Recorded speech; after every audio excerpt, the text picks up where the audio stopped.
great Division III schools as you have here that are, as competitive as any Division I program in the country. Right, so when I was young, when I was going through this process, I was only thinking Division I. So you need to start to broaden your horizon and start to open up and have a list of schools that you're interested in. Okay? You want to have the research. Okay? You want to have the research in terms of, the roster. What does the roster look like? You want to make sure that you understand what players are looking to graduate the year you're looking to come in. So if you're 23 next year, how many players are going to be leaving that institution at that year? What positionally, right? What players are going to be leaving around 23, 24? So as you start to come in as a freshman and you're there for a couple of years. And then realistically, can you see yourself playing there? Yeah, that's also important. Okay, you need to understand, the level that you're competing in, and can you see yourself playing there? If you do, great, awesome. Make sure that you start to add those kinds of schools. If you see yourself being in a place where you want to just be in an environment where it's not only just soccer, but also high academic or a great social environment.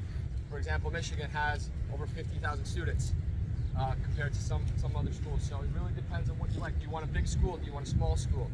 All right, those are important things that you need to consider as well as you go through the process. If you can't hear me in the back, just let me know. I can speak up a bit more if you want. I was a goalkeeper, so I can probably elevate my voice a little bit more. Okay. In terms of academic, some 4 major factors that you want to research as you go through the next couple of months. You want to research your academics, your social, financial, and then the last piece should be athletic. Okay? The number one thing you should start to think about, the way we do it and the way we present when we have campers or we have young players that are interested in Michigan, is academics is your number one. And I see a lot of parents' heads nodding, right? Players are like, no, yes. Right? The number one, that's the reason why you're here at this camp, correct? Probably the highest academic institutions you'll find, probably top 25 for sure in the country. All right, so academics should be the number one. GPA, so where's your GPA? How competitive are you? If you do not have a high GPA or a strong GPA, I can tell you right now, you'll never get into any of these schools. Okay, and in order for you to have a big list of schools and institutions you want to go to, the GPA starts first. All right, that's the first thing we ask. Outside of your graduating year, GPA is the next thing. How strong are you? How well are you competing in the classroom? Not only do you have to compete on the field when you're at a school like ours, but also in the classroom. If you can be competitive in the classroom, that's a stress factor that you don't have to worry about, right? Other than just playing when you're there for training. Okay? So that's one. SAT, ACT, some of these standardized tests. After COVID, a lot of places have made SATs optional, have made them flexible. I'll give you an example. Maybe I'll have one of the coaches speak, but for us, we're tech flexible. What does that mean? If you have a strong GPA or let's say a 3.4, 3.5 GPA, some of you have been taking online classes, some of you are homeschooled. In order for you to have a strong profile, academic profile, we'll ask you to take an SAT. Some of you are not taking AP classes, honors classes, right? Some college placement classes. If you don't have those classes in your transcripts, we'll ask you to take an SAT or an ACT, just to see how you compare with the cohort that's looking to come into in that specific year. Okay, I don't know if that's the same for other schools. Is that correct for some schools? Is it still flexible? Yeah, optional. Ivy Leagues. Yeah, it's still at least for us test optional for 1 more year. At least. For 1 more year. So that could be a benefit to some of the 2023. Okay. So make sure you understand that option too. GPA, SATs. Be inquisitive when you're there on your visits. Admissions. Do you want to do early action? Do you want to do early decision, regular decision? Understanding, do you want to get in early? Okay? Do you want to, if you have all these other schools that you're looking to apply for, when would you want to have your answer given to you by? All right? If you already have an idea of what school you want to go to, you want to apply early. Okay? It's always good, especially if you've got a strong academic profile already after your junior year. I think applying early could be a benefit to a lot of you. Okay? Do your research. You know, what's the average in terms of GPA? What's the average in terms of standardized tests in some of these institutions? Are you hitting those standards? Are you beyond those standards? Okay, that's what other extracurriculars are you doing? All right, again, the academic piece is important. And then lastly, majors. All right, what are you looking to study? All right, that's also important. Some of you might not know right now. You're still too young to know what you want to study, but you want to go to a place that has a variety of majors that might place you in those environments that you're interested in. Okay. Okay. Now we're going into our social. Anything to add on the academic piece? These guys, I know they were going to stitch me up. Division I schools, Division II schools, and Division III. I think it's Division III unlimited visits. Is that correct? You guys know? Is it unlimited visits? I think it's if I'm wrong, based on my notes, I think it's unlimited. But Division I think Division II you have five official visits to any institution. I think Division III is unlimited. If I'm wrong, you might have to ask them. So, okay. But understand that you have 5 official visits. So when you do go to these institutions, ask questions. Not just ask questions to your coaches. Make sure that you're asking questions to the players of the team. All right. Make sure that when you go on the visits, can you do an academic tour? All right. Not just have the coaches do an athletic tour when you're there, but make sure that you're also having an academic tour when you're there. You see yourself going to this school. What kind of student body is it? Again, we're 50,000. Where I went to school was 3,000 at Providence College, the Big East as well. So it really depends on, you know, where do you see yourself being competitive, and then where do you see yourself enjoying yourself in school? It's 4 years of your life, right? When we say this is not just a 4-year decision, it's a 40-year decision. Whatever decision you choose with the help of your family and your parents. Okay. And then points to consider: athletic facilities. You know, what is their athletic facility? If you go to a place that's in the south, they're probably training outside most of the time. If you go to places up north, what kind of facilities are they training in throughout the year? It's important for you guys to know that as well. The conference, size of the conference, the location, how far is it from home? You know, I left home at 18, I never returned. I still call my mom every day though, right? So it really depends on what you want to do. Do you want to see yourself leaving and being away from home? Or do you want to stay close to your parents? Or maybe your mom might not let you go far, right? So understanding of where you guys see yourself being for the next few years. And then the social piece is important. So is your football school, non-football school, high basketball school? So it really depends on those things as well.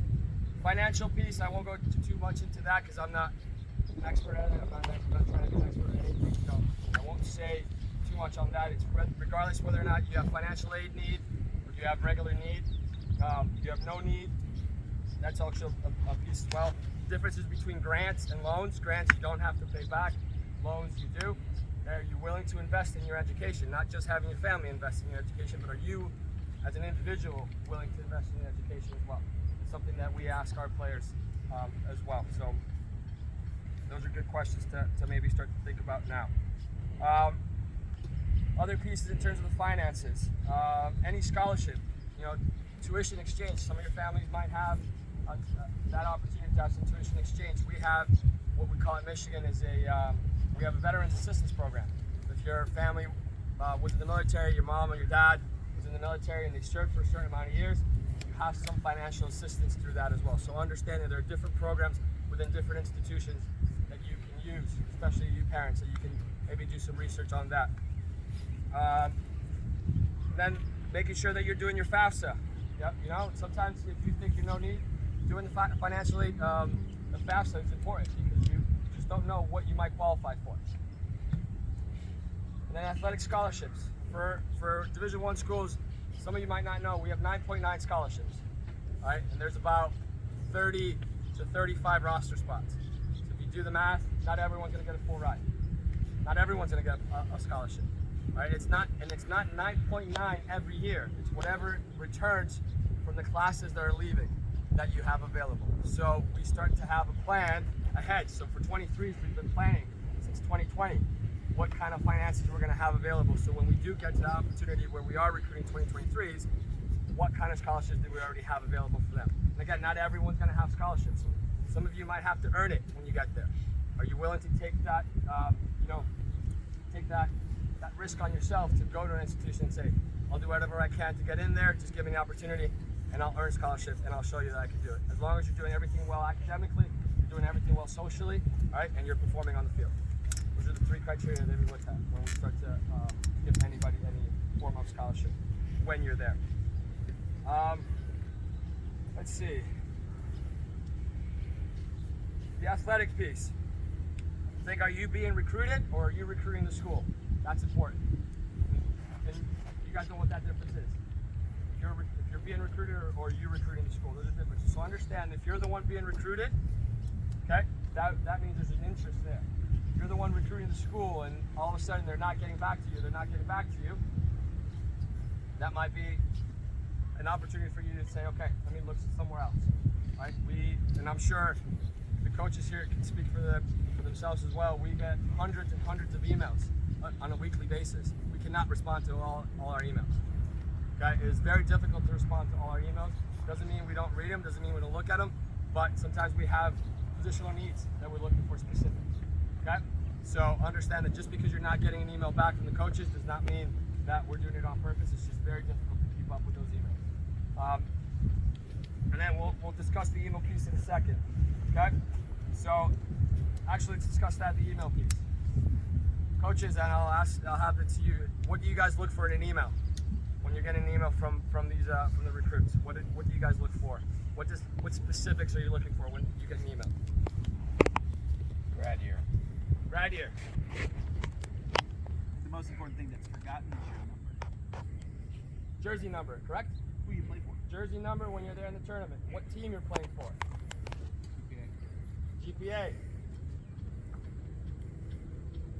Testing if you haven't. Testing. Probably, and then if you have a highlight video or a recruiting profile, okay, academic and recruiting profile. So understand, you have to have that in the email. Make it as quickly and as simple as you can. Don't give us a full story where we have to take 10 minutes to read. Right? Keep it simple. Give us a reason why you see yourself coming to our school, and have those 6 things there, organized. Right? So that's in terms of the emails. And I think that's pretty much it. Some of you are any freshmen here? Raise your hand if you're a freshman. Lastly, now the timeline. Freshman, sophomore. This is where you start to think about that list of schools. Okay, so if you're a sophomore, begin to research those schools that we just mentioned. Register for the eligibility center. Do that right away. Right? That's the first thing you need to do, because you need to make sure that you are eligible to go to an NCAA to go play NCAA soccer. Make sure you register for the eligibility center. If you're a sophomore, your second semester, begin to prepare your 1-page information. What we just discussed, academic and football profile. Narrow your search, 25 schools or less. That's probably a good number. Okay? By your second semester, sophomore year. Start to develop camps that you want to go to. Right? Do you want to go to specific camps, or do you want to continue to go to these camps to bring all these different coaches to you, rather than you going to see just one? By junior year, before you end high school, make sure that you are taking an official visit.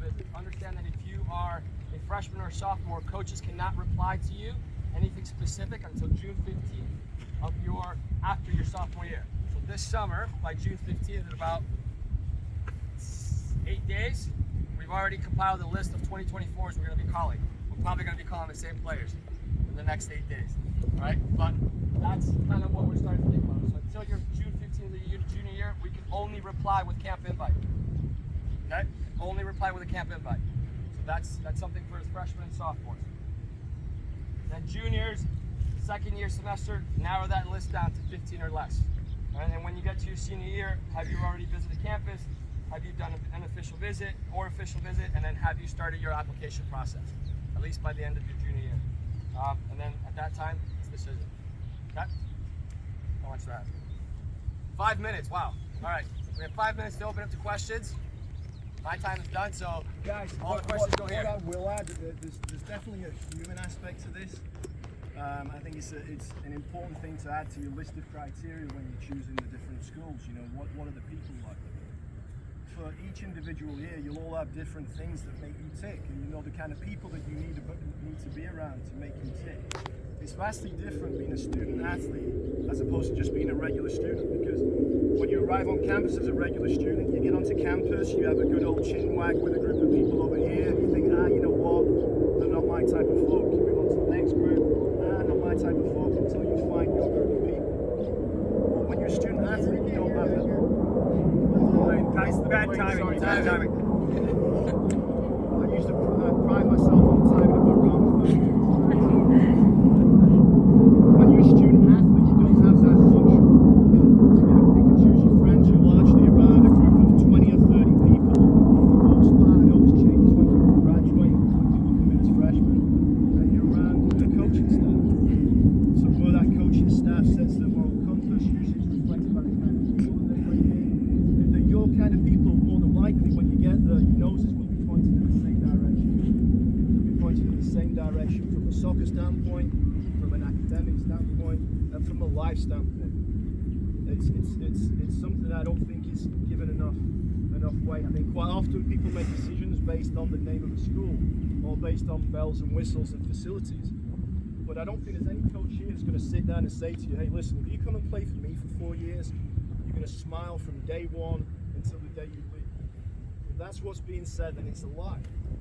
More often than not, I'm in touch with 30 players every year that go through some of the most weird, wonderful, heartbreaking, and exciting years of their lives. And during the moments where things aren't going swimmingly, it's not the name of the school that's going to wrap its arms around it. It's not the buildings, it's not the facilities, it's not the people. And as I said, you all know what makes you tick. So as Coach was saying, when you go on your visits, whether they be official or unofficial, get a view as to, all right, are these my type of people? Are they going to help me accomplish my goal? So make your decisions based on something I think is really important. Because when I reflect on my life and my career, my most successful moments revolve around the times where I was surrounded by the nicest people, because I was just happier. And the happier I was, it may help me work harder. Work doesn't feel like work when you're happier. And the happier I was studying, staying in the library longer, it was all right because I was happier. So I would certainly add that. I think it's massive, but I would add that to what's been a great list there from Coach. Any specific questions? So how many scholarships do you have per year? We've got 9.9 spread over the 4 years. How many do you have per year? And do you also have admissions flags beyond that? So if you're giving like 4 scholarships in 1 year, do you also have like, well, this guy's not getting a scholarship, but we can flag his application? Yes. Right? To get in. Yes. So how many flags do you have? And how many average scholarships do you have per year? So, for us, we have a certain number of players that we can support in terms of their application. Right. If they are being recruited by us, they will be added to a list of recruitable students, student athletes, and we will make sure they pull out that application and it helps them get into school, I guess, with our support. But also, they have to understand that just because you're being supported does not mean you will get in. You still have to have a strong academic profile that needs to still be very competitive to the cohort of players and the cohort of students that are coming in, not just athletes, student body and student population that are applying to these our institutions. They still have to be a very competitive profile. But for us, in terms of, I don't know if IBs is the same. Is it the same thing? Do you have a certain number that you can bring into school? Yeah. There is. Okay. Yeah. So, and then if you are on scholarship, then I think that probably, it puts you in the same place if you're on scholarship or no scholarship, as long as you're on the list of recruitable student athletes. So that's if that answers the question. In terms of scholarships, it really depends on how many have left. So if we've got 8 players graduating in 2023 coming up, or let's say 2025, because now we're thinking about 2 years ahead for sophomore and freshman. 2025, we know we might have 4 scholarships, 3.8 scholarships in 2 years from now. Then when we start recruiting for that class, we also have to understand that when we recruit a 23 and a 24, that's going to also take part of that 2025 pool of scholarship. Okay, so it really depends on how many players are leaving, that the money or the scholarship comes back into the funds. Yes. So is there a total number that you have admissions-wise that you can of support? Like there's 15 and you give 4 scholarships and So again, it depends on if we have 8 players that are leaving and we need to fill our roster to 30, Right. and we only have 22 on our roster by 25, then we get 8 players. okay. We get 8 up because we have a finite number of roster spots that we can only get to, and not go beyond that. So right now we've got a couple more because of COVID. So they've given that extra year of COVID to all the players that were affected. Right. But we're going to start going back down to the original number, 28 to 30 players that we can only have in our roster based on, again, the pool of our school, because we have 29 sports at our school. Right. Other schools have 15, 12, so it really depends on the roster of student athletes that are allowed to go into the university. Thank you. Yeah, and then the Ivies don't offer athletic scholarship. None of them. It's all just financial need-based aid. But we are generally able to support 6 to 7 student athletes through the application process. Okay. Great. Thank you. With so many new leagues, how do you decide where to go, how to see? She's asking with so many leagues in the Great country in question. terms of conferences. Is that where? Yes. Oh, are you talking youth Club. soccer? Club, yeah. What, yeah, like ECNL, RL, Oh, youth soccer. NPL, VPL. It's a mess, Yeah. honestly. It's becoming even more disorganized and diluted. That's my perspective, at least. It's impossible to see everyone enough. That's why I think like environments like this are good because it's concentrated, so you can get kind of a lot in a little bit of period, but also extra expense and time for families, which is really difficult as well too. But I think, yeah, I mean, most of us can only recruit with 3 coaches total, and we have limited budgets and time, and so we try to do our best. Most of the schools here, I think, are probably a challenge for most of us is like because of the academics, we're recruiting nationally and globally. It's not just regionalized necessarily. So to answer the question, it's very difficult. So. I'll say for our roster, like I would say about a third are coming from MLS Next academies, about a third from non-MLS Next academies, and then probably a third internationally, give or take. I would say, in terms of youth, put yourself in the best competitive environment you can be in, that you can grow as a footballer. Okay? So if that's ECNL, that's high school, that's National League, that's MLS Next. I don't know if there's anything else. USYS. Whatever that league is or that environment is, it has to be a competitive environment. So if you feel like yourself, you're growing, and you're being challenged, great. Okay? There's going to be schools all over. There's thousands of schools all over the country, all right, that you can be recruited by. But place yourself in the most competitive environment that you can see yourself growing. Okay? And that are challenging you. We have kids from high school that only play high school. We have kids from ECNL all the way around the world. And I'm sure it's the same thing. It doesn't really matter the environment. Can you as a player get it done when you come to our environment? That's the most important piece. And we'll know based on, there's plenty of experience here that we have a good eye to know, okay, you'll be competitive when you come into our institution, into our team. Can I just want to say one thing. Just this whole thing, we're at kind of an ID camp, and it's a good question about like how you get seen, what you get seen. I want this 2 days to be a great success to all of you, right? But what does that mean? And the groups who've already have been with me have sort of already heard this, because I'm pretty passionate about it. You know, you want to be able to, ask the guys, you want to be able to control the what? Control the controllables, right? And you guys are all learning these things earlier, right? And unfortunately, this recruiting process is actually not a controllable for you. I mean, you can play better and put the odds on your side, which is a great thing to do. But it's not a controllable. What you can control out of these 2 days are certain things. I think this is how you have to proceed through this whole thing. I mean, this experience has to be a positive for you, right? And how is it going to be a positive? You have to come, you have to be brave, you have to play how well you can and put yourself out there. You're going to have to make mistakes, and you're going to have to grow from those mistakes. You're not out here on eggshells trying to prove anything to us. You're here for yourself, to play well and to do well. It's as simple as that, right? And if you do that with some personality, hopefully some of these guys will notice. Now, what else can you do here? You got some great resources. So in those breaks, you should be asking us questions. Parents, feel free to ask us questions. You should be able to grow from this. Now, the reality is there's 7 of us, and they're unbelievable schools, unbelievable programs. So, like, the good and the bad is these guys get a lot of choices from who to choose from. So it may or may not work for you, but you still can make this an overwhelming success if you do those other things. And you might not be ready to be recruited. Some of you young guys, some of you older guys might not even be ready to be recruited yet. And by that I mean you might not be good enough, but you'll have a better chance in 6 months' time, a year's time, and maybe never, but you'll have had a great experience from doing things the right way, and that's what you can control. And that's why I always have a hard time with ID camps. They're super important. They are one of the best ways to be seen and evaluated, but don't put all your eggs in the basket of like making this the moment to be seen. Make this the moment or the couple days to enjoy and grow and get better and learn. And then, hey, you'll be better off for 2 weeks from now. And you might get recruited, but that's what life's about.